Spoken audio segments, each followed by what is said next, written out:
If you were with us last Sunday, you might have heard a little discussion about John Daly being in town for the Nevada Broadcasters Association Hall of Fame induction ceremony. We didn't have a chance to share the whole interview then, but as promised, we've got the rest of the conversation. I just can't believe, John, that it's been so long since you were anchor on News 13. Goes back a long way, Terry. Well, great to be here with you, buddy. So do I. And I know that the reason why I've got you in-house is because you're around for the induction ceremony that we just did with the Nevada Broadcasters Hall of Fame. Congratulations. Thank you. I have seen you on the news because I've been around that long, and I remember back in the Kathy Ray days. That's right. Kathy and I are still good friends. Kathy's back in Rhode Island now, so we correspond quite a bit. And that's where she came from originally. Actually, she and I worked together in competing stations in Rhode Island, and that's how she came out here. That's funny. Yeah. You know, it really is a small world, especially when you get into the broadcasting industry. Very true. John, I know when we originally lost you from anchoring here in Las Vegas, that was when they got you for the Real TV show, right? Absolutely, yeah. And that was actually 20 years ago. It's almost the 20-year anniversary of me leaving Channel 13 and going to do Real TV. For anyone who doesn't remember or wasn't in Las Vegas back in the days when you were at the News 13, perhaps they do remember you from Real TV, because there were some groundbreaking things about the way that show exposed. Maybe that's not the word. Actually, exposure is a good word, because at the time, that's when cameras were starting to become really ubiquitous. Certainly, we didn't have iPhone cameras like we do today, but people had a lot of cameras. The cameras were getting miniature, so you could use them, the GoPro type stuff. Surveillance cameras were becoming in high use for not only police, but also for people just to make their house safer. So we were the show that came in and showed people how to use all that video and how to use it in a way that hadn't been used before. And the groundbreaking aspect of the show, and I didn't realize it till about 2 or 3 months into the show, I had friends of mine who were news anchors and reporters and producers, and they said, we're watching the news feed coming down from our network, and it's all Real TV stuff now. And one of them said to me, you are actually pioneering a new form of reality television. And we really did. And that was what was so cool about it. I mean, when I left Channel 13,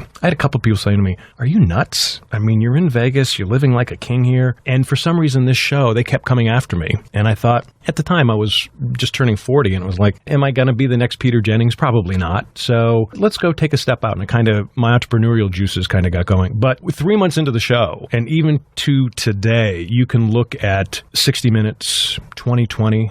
They're all doing Real TV, and we were the first ones to do it, and we kind of showed people how to do it. So that was really exciting. Groundbreaking is a great phrase for Real TV and what you did. And that started, in 96 or 96 something? was when we started, yeah. We went on the air September 1996, yeah. And those were the days when people didn't know what reality TV was all about. Now it seems like that's all that's out there. Well, and reality today is totally different. Actually, the reality TV you see today isn't really reality. It's all scripted. That's what I've heard. And people come up to me and say, well, how come you're not in? And I say, well, really, you're taking everyday people and you're turning them into actors. And when people complain about it, and I say, well, look at the business model of reality TV. If you're a studio executive and someone approaches you about a show, that means you're going to be investing a lot of money in a show. In 13 shows, you might be investing $2.6 million. That's $20,000 a show. So you have to know what's in episode 1, what's in episode 2, what's in episode 3. In true reality, we didn't know what was happening because it was live action caught on tape that just jumped in front of the camera. What reality TV is doing today is they are scripting everything out to make it look like it's jumping in front of the camera. And if you're an executive in television, you've got to answer to shareholders and to your bosses. And if you say, yeah, I took this crazy leap on this show and nothing really happened. Okay, you just lost us $2.6 million because nothing really happened. So all the stuff that you see with the Kardashians and the Jenners and all that other stuff, it's all scripted out. It's all planned out ahead of time. Orchestrated. Yeah. I don't really pay attention to it much anymore because I'm still kind of back in more of a news frame of mind as far as the stuff that I put out on social media and the stuff that I do. And you're pretty active with social media, I'm sure. I've got a lot of different sites. So I have just my overall site that kind of encompasses everything that's on Facebook, and it's also on Twitter. And then I have a news site on Facebook and a news site on Twitter. I have LinkedIn. I got a travel show now. And I have a sports one as well. So I do a lot of stuff on sports. You got a lot of stuff going on. There is a lot of stuff going on, which is good.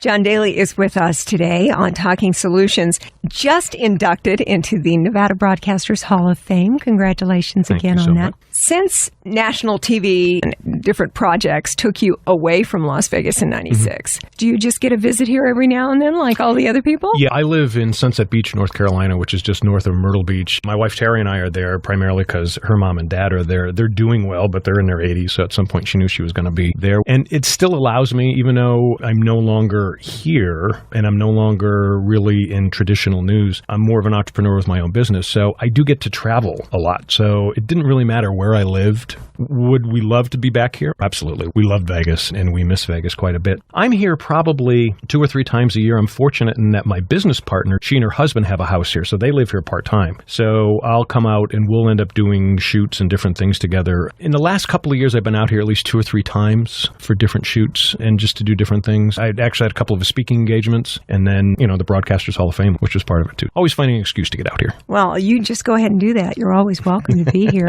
In fact, traveling to Las Vegas and many other places is what this show is all about. It's called Undercover Jet Setter. It's travel, food, wine, and golf. So yeah, we try to do a lot of stuff here, but I do a lot of stuff in Myrtle Beach because Myrtle Beach is kind of the golf capital of the world. So I do a lot of stuff there. Thankfully, we've had a lot of clients that do a lot of different things and we get to travel the world. We've been in London, Seoul, South Korea. We've been in Hong Kong. We've been in the Philippines. We've been around the world and we've just been shooting stuff. And all of a sudden somebody said, we've got a network and we need a travel show. Can you put that together? So we are literally taking all the stuff we shot over 4 years and we're putting them into TV shows. Oh, now that's pretty good. Yeah. Traveling, that's a hard way to have to do your job. Oh, it's difficult. It's a horrible thing. No, and I've always loved travel. I've always said to people, I wrote this in my book when I was talking about media bias, the best way to really overcome bias is to travel and go see what other people, where they live, what they think, what they have to endure, and what their perceptions are of you. So even though I'm doing a travel, food, wine, and golf show, I use a lot of my news judgment, my political and economic analysis. I use it in the show as well. It's good to get away from our roots and go out and see what the rest of the world is thinking. Yeah, and the world is changing so dramatically with social media. We shoot the whole show on the iPhone, shoot it and edit it. And most people are just like you right now, shaking your head like, really? And as a result of it, there's different forms of distribution because of social media. So you hit different audiences that are kind of niche, but at the same time, too, you're reaching the world. So we have people following us in Hong Kong, the Philippines, London. I get a lot of stuff that way, too. And then tying in when you were talking about real TV before, I was in Dublin, Ireland, and a taxi cab driver turned around and he says, "You're the real TV guy." And it was like, wow, you actually says, "Oh, yeah, we used to watch it all the time." He says, "We wouldn't let them put it on Friday night because that was pub night." Pub. As in, let's go out and drink at the pub. Absolutely. Yeah. With my American accent. Technology has just had such a seismic shift in the way that all of us do everything, from the way we do our jobs here in a radio station to the way that people get their information. I know a lot of younger people don't watch the same network television news that we all grew up on. Information is coming from places like Comedy Central and The Daily Show and a lot of different places. And they're also not watching cable. They're doing it off their phones or their tablets, which is one reason our show is on an IPTV network. You can unplug cable and go to them and pay pennies on the dollar and plug that off your internet right into a smart TV. You can watch regular TV and you choose what you want. And cable's got some problems because they're charging an awful lot and they're giving you everything. And you're saying, I don't want to pay all that because I don't watch 500 channels. I watch 10 channels. Let me choose those 10 channels and I'll just pay for them. And that's what's beginning to happen now. You're beginning to see that. John Daly is with us today on Talking Solutions. The seismic change with technology that we were referring to, you're right. The way people are consuming their television. A lot of people cutting the cable and going with different options. I do Roku a lot. Yeah. There are so many different services out there. People are combining things like Netflix, Hulu, and different ways of streaming the programs that they want to watch. Yeah, and then you watch it at any time. What's big now is binge watching. There are people who are saying, I didn't see Game of Thrones. I can go on my phone or whatever, and I can go sit there, and if I want to do that for 12, 13 hours, just sit and watch. A lot of kids do that, and a lot of people do that now. I think the last one I did it with was Veep, the comedy surrounding politics. And politics certainly is something that you addressed in your book, which I think is really interesting. Truth, the No BS Guide to Navigating a Media-Biased World. We hear about this a lot. Longest title in the history of publishing. Well, but you're trying to let everybody know what they're getting into. Yeah. There's a lot of talk, especially on radio programs and such right now, about the fact that they are all in the belief that media is inherently biased. So you're not really getting the true story. Is that the sort of thing that you're addressing in your book? Well, the book is more of a how-to book for the everyday person. I examine what bias really is. We all think of the left-right bias, and it's there. To me, that's just the tip of the iceberg. There's far more biases that are out there that should be happening, because most of our media outlets are for profit. So you're going to take care of the people where the money comes in. That's what you would normally do. So that does happen. Well, at the same time, too, there's an inherent conflict because a lot of people in the media, we want to be fair and balanced. We want to bring you all sides. Well, sometimes we don't. A lot of times they do. A lot of times, most of them try to be biased. The problem is that everybody's biased. We all have our biases. As a journalist, when I was the managing editor at Channel 13, yeah, I tried to, okay, here's all sides of the story. I just tried to be fair and honest with it. But a lot of people could look at me and say, your biases are coming out. And I could kind of go, yeah, they do. They do seep out. So what I tell people is the media is biased. Get over it. It's just the way it's going to be. And I try to teach people how to do a number of different things that are a little bit of mind games, take a little time to see the other side that you normally wouldn't agree with. So for instance, I tell people, if you're liberal and you're a Democrat, you're the one that should be watching Fox News. If you're a conservative, you shouldn't be watching Fox News. You already got it. Go take a look at what MSNBC is doing, or go take a look at Talking Points Memo, which is a really good liberal news analysis page. Just to do things like that. If you're going to read the New York Times, read the Wall Street Journal. Speed read. Read the first 5 paragraphs of every news article and then move on. You've gotten it all there, unless you really need that. And I teach people to read nonfiction. You should always have a nonfiction book going. These are just things that I learned as a journalist that I've always had, and I keep it today. And as a result of it, I do have a lot of people following me when there's different news events going on. In fact, probably one of the best things I ever had happen to me as a journalist was the massacre in Paris that happened last November. Mm-hmm. I am literally coming off the golf course. My phone is going off about all the stuff that's happening. And again, because I have a Twitter feed set up for news. So I've got all these different organizations that I'm following that are hitting what's going on. There's stuff going on in Paris, 3 or 4 different attacks that were going on in the whole city. By the time I got home, I jumped on the computer and I was having dinner and a glass of wine, and I'm starting to follow all this. So what I would do is anything that popped up on my feed, I would then resend it out on my different news feeds. And I kind of kept doing it. I had the BBC, I had France 24, Sky News connected to Fox News, which is really good as far as covering what's going on in Europe. Wall Street Journal was very good. So I had all these different things, and I was getting State Department things. And I started sending out stuff like, here's the number to call. If you have a loved one over there, here are the things to do. And I would say about 6 hours into it, I had 2 people contact me directly through email or on Twitter and said, thank you. I followed you the whole time. I have a child who is over in Paris, and I continued to follow you until I heard from them. And it was so helpful. And I thought, wow, to me, that was kind of startling. So what I really try to do is I try to still be the journalist that I was and put the stuff out. I still get a lot of people who think I'm biased. People who are Hillary supporters think I put too much nice things about Trump and vice versa. So I get that a lot. But that's fine. I'd rather have that. At least I know I get the balance there. But I think what I'm trying to do and what I try to do with the book, and even though the book is over 10 years old now, I try to ingrain in people that while you're on social media, you're a journalist too. So you've got to start thinking in a way that's a little bit more inclusive of a lot more people, not just the people that you think will be your friends and buddies and will agree with you. And I think it's moving in that direction, to be honest with you. I hope so, because I believe that there are a lot of people who are more in the center and aren't extremely left or extremely right. There's a lot more compromise in the middle, and we might actually get some stuff done. Yeah, I agree with you. And it's funny, your show is called Solutions. My new hashtag campaign is called It's the Solution Stupid. And one of the things that I'm really trying to do is cut away from the political coverage, which has become more like sports analysis. We seem to be getting into, the reason why Trump's numbers are this way, or the reason why Hillary's numbers are this way. It's kind of this game of how do you attack the other side? And if you think about it, I mean, really, there's only about 6 or 7 states that are in play. They're really going to make a difference. And we're one of them right here in Nevada. Absolutely. Definitely. Other than that, the rest of the country, the other 40 states are kind of like, okay, well, we know who we're going to vote for. So what I try to do is I try to get away from the reality TV, the personality, and the sports analysis of it, and I try to talk about solutions. I'm trying to educate people that there are 2 major problems that we're facing that really neither party's talking about. And the first one is we're an aging society. And as a result of an aging society of baby boomers like you and me, we're not contributing anymore, but we're taking. What you put into Medicare is only about 1/3 of what you're going to take out. And most people don't realize that. Most people don't realize that the young taxpayers are paying for what's going to be our Medicare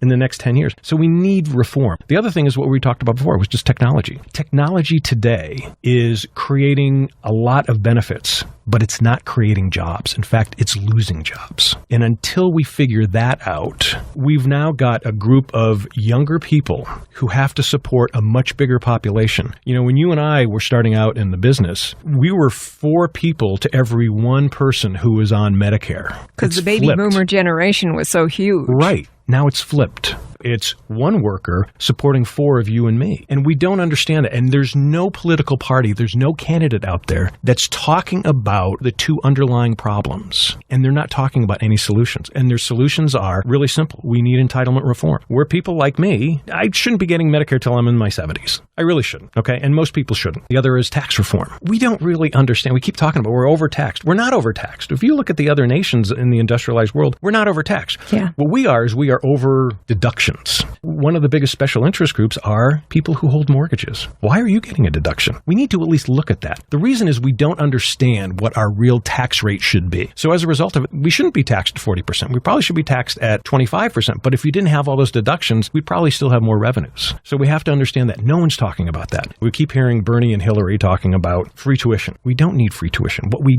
do need is we need stepped up training, especially in technology, for the young people. We don't need them going away to colleges to get a liberal arts degree in art history. A lot of them really could be plumbers, electricians, they could be coders. We haven't set that up yet, and we need to work with industry to do that. Europe actually does a pretty good job of that. They actually train a lot of their young people in that, places like India. So we need to get those people trained in the new technology. And then the other thing is we are so far behind in our infrastructure, not only our roads and bridges, water, subways, but also our internet. I was in Seoul, South Korea. Man, you can't believe how fast their internet is there. Really? And that's a form of commerce. And we could, if we invested in that, we would start creating more short-term jobs for people to get back to work. If you start doing the stuff on entitlement reform and tax reform, you're going to start seeing a reduction in the deficit. And we've got to reduce our deficit. So we can't tax our way out. We can't spend our way out. We can't grow our way. We've got to do all 3. And there is no candidate. There's no political party that's talking about it. What I try to do is I do this whole campaign called It's the Solution, Stupid, trying to get more people to understand what are the real solutions. Because all they're doing is they're whistling past the real problems. Kicking the can down the road. That's exactly what we're doing. We've had that going on for a while. A lot of these jobs that only need vocational training to enable kids and young people or anyone to get involved. And they don't have to go into debt. Exactly. Yeah. It doesn't have to be a 4-year college solution. I know CSN, College of Southern Nevada, has a wonderful technology program. They're having trouble keeping their students in class to complete the program because companies are trying to come in and gobble them up right away. Yeah, isn't that great? And that's the way it should be, because when there's an economic need, get out there, get working. Then you can train on the job. That's what I'm saying, is that you need private and government to come together. So private's getting a little bit of a break, but they're going to get a break because they're going to be more profitable. Those are the type breaks you want to give them. Those are the solutions where we're working together to get something done. Absolutely. And politically, we don't know who's going to win the presidential election. But I do think the Trump phenomena in the long run is going to be good for us, because I think it's going to finally bring people together. What I did predict is that Hillary will probably win, but I think the Republicans will hold the Congress slightly. And I think you'll start seeing more work, because I think the Republican Party has got to look at themselves and say, what have we done here? Yeah, what's going on? You know? And to be honest with you, the Democratic Party should have been facing that too. Yes. But it didn't. You know, they're going to come unhinged at some point too. We'll just have to see how our 2-party system continues on. But especially in a state like Nevada, libertarian is even an option, and people are interested in other things to consider. So I think it comes down to being educated about what's really going on and then making a well-informed choice, whatever that is. Yeah. And I don't think people are getting the real information about what is really happening and what the real solutions are. And that's really what I'm trying to do more than anything else. Now, John, I know when you were here, John Daly is our guest today on Talking Solutions. So many charitable efforts. I was, and of course, Mary Vale, who I've worked with on a number of different projects, was very, very helpful. We did food drives, and I've worked with the National Center for Missing and Exploited Children. We put a golf tournament on every year around the National Association of Broadcasters. And then I did a lot of stuff with Opportunity Village, which I think is just one of the great organizations out there. And to be honest, I get lauded for a lot of the charity work, but it was more of a business opportunity, because when I was at Channel 13, this is actually kind of going back in a little bit of the history of Channel 13. When I got here, I was told that Channel 13 was not only the worst station in Nevada, it was the worst station in the country. No. And I was told by somebody who worked in the corporation out of Milwaukee, who knew me. He goes, I said, I don't know if you really want to go there, or something like that. Now, what happened was Journal Communications, which has sold it since then, Journal Communications did a great job of turning around a station that we were kind of in the hinterlands. In 1990, when I got here, Clark County's population was 750,000. By the time I left, it was like 1.5 million. It had doubled in those 6 years when I was here. And they really stepped in and did a great job. They brought in great general managers like Pete Bannister. They brought in a great news director like Matt Zelkine. And these guys knew how to build a station and get the ratings. So when I first got here,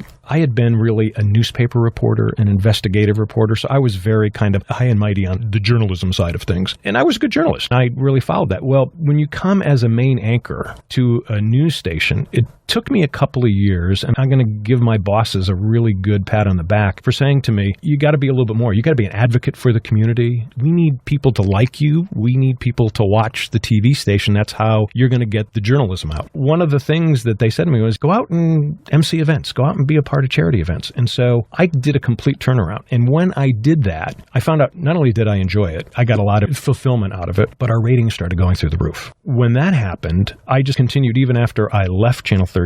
And then when I went to Real TV, I continued doing it. And my relationship with Mary, she just ties into that perfectly. So she gets me out on a lot of different things and do a lot of different charities that she's with, the water safety. I actually did a promo for it just a short while ago. So to me, it's a giving back, and I try to use a lot of my television experience to use that to give back. That's the best way that I can give back. Well, I always refer to the positive splashback that you get when you put yourself out there and you help a charity or help to spread awareness about some issue or disability or whatever it is you're helping. The feelings are so good that it fuels itself. Absolutely. And once you get involved, you want to do more. And it makes the community better. It does. Yeah. And this is a pretty special place. We seem to be coming out of this recessionary state. I don't think we're there yet. We'll see what happens down the road. I think you're going to see a couple of hiccups, but I think overall it's going to continue trending up. We're in that boom and bust cycle again if we go back to the problems and the solutions that aren't being looked at. But I think overall people are moving here, so you're going to start seeing more commerce. I keep telling my friends back on the East Coast, you need to go look at Las Vegas if you want to retire, because if you got any form of arthritis, you need to be out here because you just feel better. Diversification for the economy here, I think, will continue to have us as a growing population. Well, and we're innovative out here. And I began to see that just as I was leaving about 6-7 years ago. And I think the libertarian spin that we have here that's ingrained in a lot of us, myself included, really fosters that. Elon Musk, you're beginning to see those different companies that are coming here that are doing that. So to me, it's really exciting. It is. It's exciting to be here, and it's nice to have you back. Nice to be back. And it's nice also to have you, John Daly, inducted into the Nevada Broadcasters Hall of Fame. One more thing to put on your desk. Absolutely. Dust. Well, it's definitely in the resume. So. What do you see in your future? I know you've got so many projects. That's a good question, only for the simple reason that technology is changing so drastically. So what I think I see is creating more TV shows. They're going to be online. They're going to reach more people. What we try to do with the shows are really outgrowth of our business to help companies market themselves, especially online. Doing more shows, continuing with the Undercover Jet Setter and seeing how that evolves into different things. Primarily that's it, but I don't know what the new technological advance is going to be. Have you ever considered politics to fix all this stuff? A lot of people have talked to me about that. In fact, I actually had a number of political bigwigs here talk to me 10, 15 years ago. I don't think actively running is in my future. I think I'm cut out for doing exactly what you and I are talking about. I think I can analyze stuff. I think that's where I'm really, really good. And I think I could help some candidates. I think I could help government. It's going to take more people than just the candidates and the elected officials themselves to get this all back on track and running the way we need it to run. And that's exactly what it is. I'm going to go back to it's the solution stupid. I just don't think people understand what is really going on. And I think when you hear the two candidates attacking one side or the other, Trump on the immigrants, Trump on the Muslims and all that, he's missing the point. I think Hillary and Bernie talking about you got to have free college education. No, you're missing the point. So until we get deeper into the analysis of what's really going on, one of my goals is to just get people to understand what is really happening. Well, John Daly, you have interesting points of view. I know you're available in many places through social media and different internet and online sources. We'll put links on our Talking Solutions Facebook page, along with the podcast of today's interview. Thank you so much for coming to join us today on Talking Solutions. Terry, thank you. It's great to be here with you and great to be with a legend also in the field here. Thank you so much for being in. Thank you.